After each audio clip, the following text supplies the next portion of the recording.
Alright, Shalom, Barakatah Yahweh, Barakatah Yahweh Shah, Yitah Yahweh, Barakatah Yahweh Shah, Call Allah Yahweh Bashim Yahweh Shah. Double honors to the elders and apostles of Great Millstone, and salutation to you brothers that's pushing this word in sincerity and truth. Now, what I would like to do in this video is take a look at slavery, being in the scriptures. And there's many accounts of slavery, and throughout history you've always had a struggle for power when it comes to the nations. And we're just going to look into the scriptures. We're going to dig into the scriptures and pull some examples and some accounts to back up the fact that slavery is in the scriptures. Slavery has been here ever since the beginning of time. It's always been nations to rule over other nations. The Most High set up nations to rule over other nations. So with that, I'm going to go into a few scriptures to paint the picture. Okay. Before I do that, let's get a scripture real quick.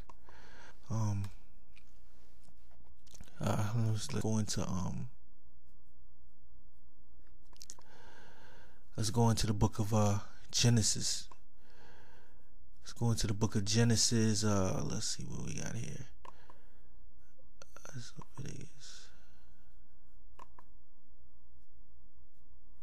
go into the book of Genesis. I believe it's the 37th chapter, and we're going to get a little account of Yahweh Sop in the Hebrew, which is Joseph. Okay, so as we know the story of how did Joseph get into Egypt? Well, it was through an act of he was put into slavery. He was sold. So this is let's get into this account real quick. This is Genesis the 37th chapter, and it says, "And Judah said unto his brethren," this is Genesis 37:26, "And Judah said unto his brethren, What profit is it if we slay our brother and conceal his blood? Come and let us sell him to the Ishmaelites, and let not our hand be upon him, for he is our brother and our flesh. And his brethren were content. Then there passed by Midianites merchantmen, and they drew and lifted up Joseph, or Yahweh Sop, out of the pit, and sold Joseph to the Ishmaelites." So Joseph, or Yahweh Sop in the Hebrew, was sold unto the Ishmaelites for 20 pieces of silver, and they brought Yahweh Sop into Egypt. And Reuben returned unto the pit, and behold, Joseph was not in the pit. And he rent his clothes, and he returned unto his brethren and said, The child is not, and I, whither shall I go? And they took Yahweh Sop's coat and killed a kid of the goats and dipped the coat in the blood. And they sent the coat of many colors, and they brought it to their father and said, This have we found. Know not whether it be thy son's coat or no. And he knew it and said, It is my son's coat, and evil beasts have devoured him. Yahweh Sop is without doubt rent in pieces. And Jacob rent his clothes and put sackcloth upon his loins, because Yaakov, or Jacob, thought that Yahweh Sop, his son, Joseph, was killed by a beast, and mourned for his son many days. And all his sons and his daughters rose up to comfort him, but he refused to be comforted. And he said, For I will go down into the grave unto my son's mourning. Thus his father wept for him. And the Midianites sold him into Egypt unto Potiphar, an officer of Pharaoh's and captain of the guard. So here's an example of Joseph being sold into slavery, right? For silver, 20 pieces of silver. So this man's soul was worth 20 pieces of silver. And we'll go into the law real quick in the book of Leviticus. Now, slavery is in our law. When you read the book of Leviticus, the 25th chapter, 25 and 44, it says, both thy bondmen and thy bondmaids which thou shalt have shall be of the heathen that are round about you. Of them shall ye buy bondmen and bondmaids. And that proves that the law was given to Moses, and Moses got the law from the Heavenly Father, and it has a law or provision in the law for slaves. Now, when you look up this word bondmen, let me see if I can find it up here. Here's the word right here. Here's the word right here. Which that word for bondmen, or I believe it's the same word for servant. If we go down here, we can see. Hold on, let's see. No, we'll go back into it. But that word is abad, which that word means servant. Strong's 56 and 50. But a servant or a bondman, which Yahweh was turned into a bondman, you got to have many words for it. You have servant, manservant, bondman, bondage, bondservant. Now, those same words means a slave or a servant. Slave, servant, manservant, subjects, servants. You know?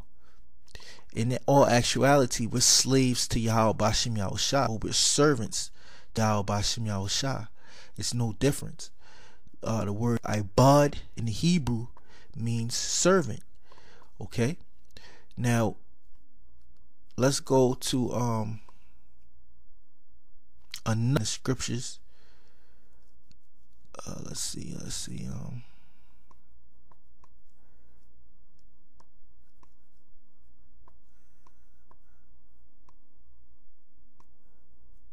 Now, this is something I was looking up when I read, and here's a law, and this is how a lot of times you would get servants of the other nations. And this is another law. This is Deuteronomy 21 and 10. It says, when thou goest forth to war against thine enemies, and the Lord thy power have delivered them into thine hands, and thou hast taken them captive, right? When you take somebody captive, you make them basically a slave. Okay? Now, let's see.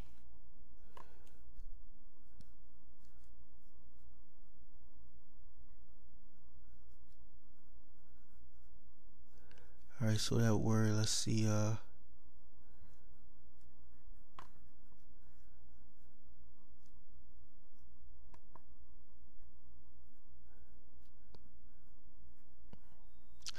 I believe that word is shabayah in the Hebrew. I believe that word is shabayah. Okay?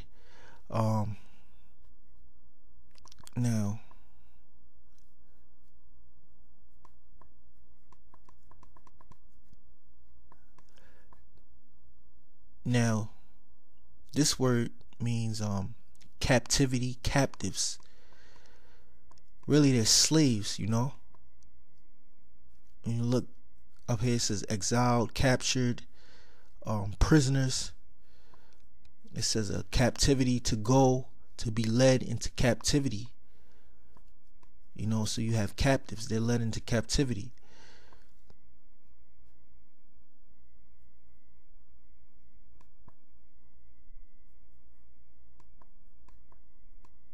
And see some precepts, you know, here.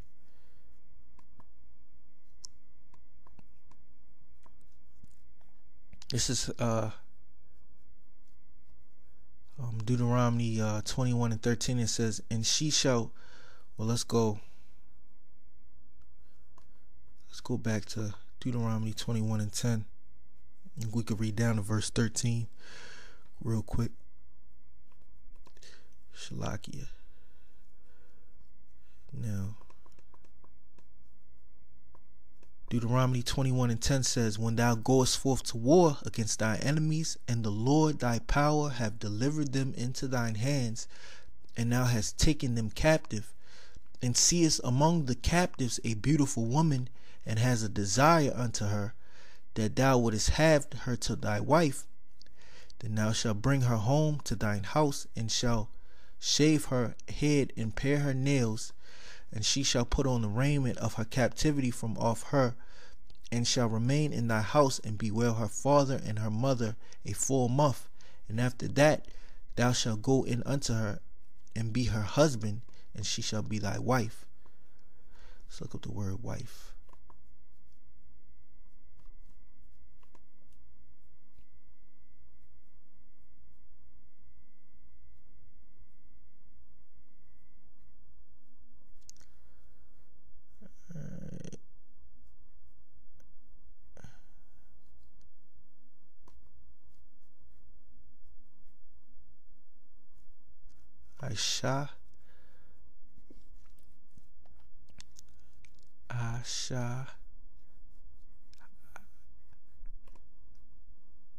Aisha, and that word means woman, wife, female. Another word for a woman is a servant, or I believe it's a servant. Okay, regular. Okay, now let's go from there to the curse of Canaan in Genesis the 9th chapter. And this is what if you know the story about Noah, Canaan, Noah, Ham looked on his father Noah's nakedness, and basically what Noah did was curse him. Now this is the book of Genesis. I'm gonna start at 9:24. It says, and Noah awoke from his wine, and knew what his youngest son had done unto him. And he said, cursed be Canaan, a servant of servants shall he be unto his brethren. And he said, blessed be the Lord, power of Shem, and Canaan shall be his servant. Okay, so the word servant in Genesis the 9th chapter shall be a servant. The same word, abad, which that's the same word for bondman. You know? Okay. Let's clear some of this up. Now, real quick, let's go to Leviticus 25. Let's go to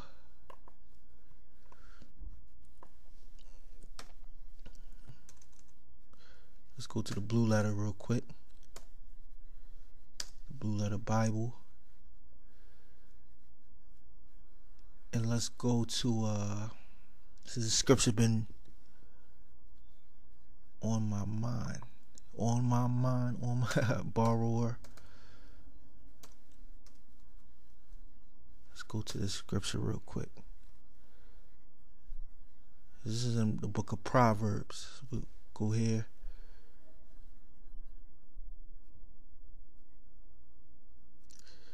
All right.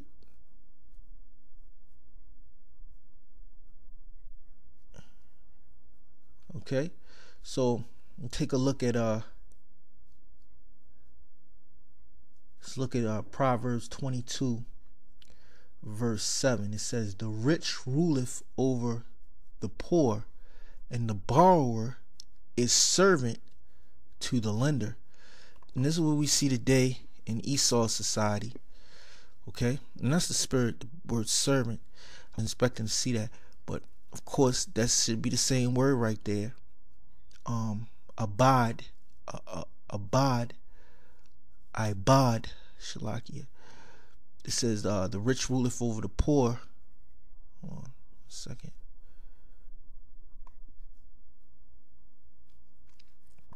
The rich ruleth over the poor, and the borrower is servant to the lender. So in essence, we're all slaves in America.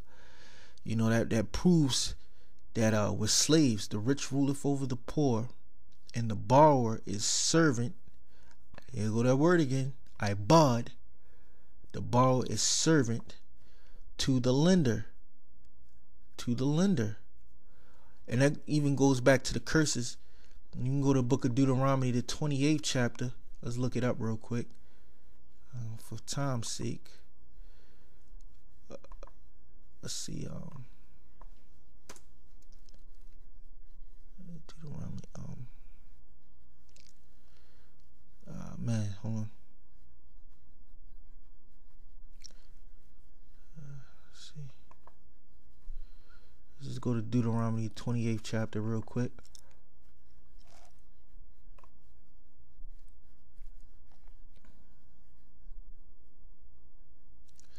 And this is in the curses. Deuteronomy 28th chapter. Let's see where it is. Let's see.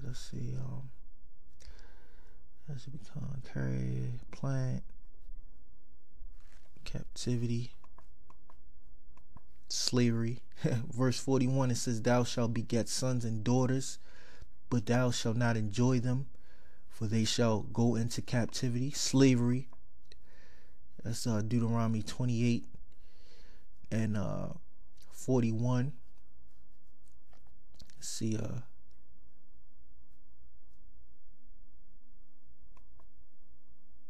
Because thou servest not the Lord, joyfulness. Yeah, verse 48, it says, "Therefore shalt thou serve thine enemies, which the Lord shall send against thee in hunger and in thirst and in nakedness and in want of all things, and he shall put a yoke of iron upon thy neck until he have destroyed thee." Slavery. And that's in the curses, right? A yoke of iron. Now, when you look at the slavery of the so-called Negroes here in America, it's always that picture of the Jake with the yoke of iron on his neck. And that's just a sign. The scriptures say that these curses shall be upon us for a sign of wonders. For a sign of, hold on, it's up here for signs and for wonders. All right.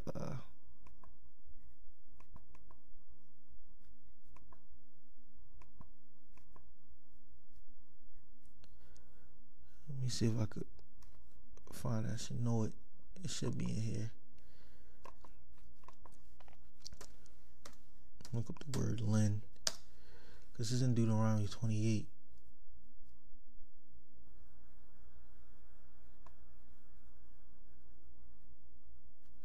It's in here 6 times. Here it goes, coming up. Deuteronomy 6 and 44. It says, let's go back to it. Deuteronomy 44. Skipped over it.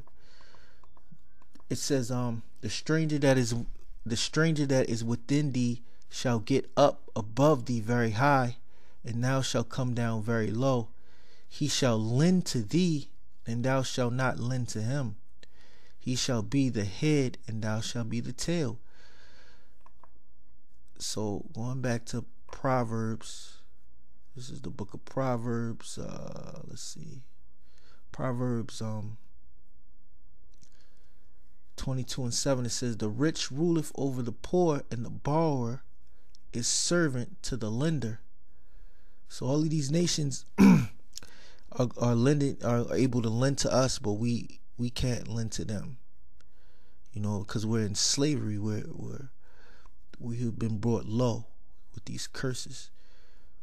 All right. The word is lender.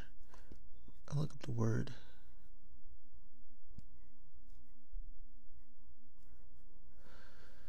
Okay. All right, let's get rid of that. Now let's go in an example of when we had these heathen in slavery back during the time of Joshua. Okay, now this is the account right here. Quickly speed through it, read through it real quick to get a gist of the story. This is Joshua 9:1. It says, "And it came to pass when all the kings which were on the side Jordan, in the hills and in the valleys and in all the coasts of the great sea over against Lebanon, the Hittite and the Amorite and the Canaanite, the Perizzite, the Hivite, and the Jebusites heard thereof, that they gathered themselves together to fight with Joshua and with Israel with one accord. And when the inhabitants of Gibeon heard what Joshua had done unto Jericho and to Ai, they did work willingly, and went and made as if they had been ambassadors, and took old sacks upon their asses, and wine bottles old and rent and bound up, and old shoes and clouded upon their feet, and old garments upon them, and all the bread of their provision was dry and moldy. And they went to Joshua unto the camp at Gilgal, and said unto him and to the men of Israel, We be come from a far country. Now therefore make ye a league with us." And this is these other nations, the heathen basically supplanting Israel. "And the men of Israel said unto the Hivites, Peradventure ye dwell among us, and how shall we make league with you? And they said unto Joshua, We are thy servants." They basically said, "We are thy slaves." And Joshua said unto them, "Who are ye, and from whence come ye?" And they said unto him, "From a far country thy servants are come, because of the name of the Lord thy power. For we have heard the fame of him, and all that he did in Egypt, and all that he did to the 2 kings of the Amorites that were beyond Jordan, to Sihon king of Heshbon, and Og king of Bashan, which was at Ashtaroth. Wherefore our elders and all the inhabitants of our country spake to us, saying, Take victuals with you for the journey, and go to meet them, and say unto them, We are your servants, therefore now make ye a league with us. This our bread we took hot for our provision out of our houses on the day we came forth to go unto you, but now behold, it is dry and it is moldy." So basically these heathen, they came unto the children of Israel, to supplant them, but they came with intentions of living, because they heard of what the Lord did and what the tribe of Israel that came out of Egypt was doing with Joshua. And it said, "And these bottles of wine which were filled were new, behold, they be rent. And these and these our garments, Shalakia, and our shoes are become old by reason of the very long journey." And it says, "And the men took of their victuals, and asked not counsel at the mouth of the Lord. And Joshua made peace with them, and made a league with them to let them live. And the prince of the congregation swore unto them. And it came to pass at the end of 3 days, after they had made a league with them, that they heard that they were their neighbors, and that they dwelt among them." See, so they had found out the truth, but after that, it was too late, because they had already made a league with them. So this is what happened. This was the remedy to what happened. "And the children of Israel journeyed and came unto their cities on the 3rd day. Now their cities were Gibeon and Shepherah and Beeroth and Kirjath Jearim. And the children of Israel smote them not, because the princes of the congregation had sworn unto them by the Lord power of Israel, and all the congregation murmured against the princes. But all the princes said unto all the congregation, We have sworn unto them by the Lord power of Israel, now therefore we may not touch them. This we will do to them, we will even let them live, lest wrath be upon us, because of the oath which we swore unto them. And the princes said unto them, Let them live, but let them be hewers of wood and drawers of water unto all the congregation, as the princes had promised them." So through the Spirit they were made slaves, but they didn't ask at the counsel of the Heavenly Father what they should do with these stragglers. And Joshua called for them, and he spake unto them, saying, Wherefore have ye beguiled us, saying, We are very far from you, when ye dwell among us? Now therefore ye are cursed, and there shall none of you be freed from your bondmen, and hewers of wood, and drawers of water for the house of my power. And he answered Joshua and said, Because it was certainly told thy servants how that the Lord thy power commanded his servant Moses to give you all the land, and to destroy all the inhabitants of the land from before you. Therefore we were so afraid of our lives because of you, and have done this. So that's basically the gist of the story in the book of Joshua, the 9th chapter. How Israel turned these nations into slaves, and basically into servants, and these are some accounts of how slavery is in the scriptures, and also slavery is coming back, in the kingdom of heaven, because these other nations, they're going to be hewers of wood, they're going to be drawers of water, in the kingdom of Yahweh Bashim Yahushua. But as it is written in the book of Romans, the 15th chapter, the things that were written aforetime were written for our learning.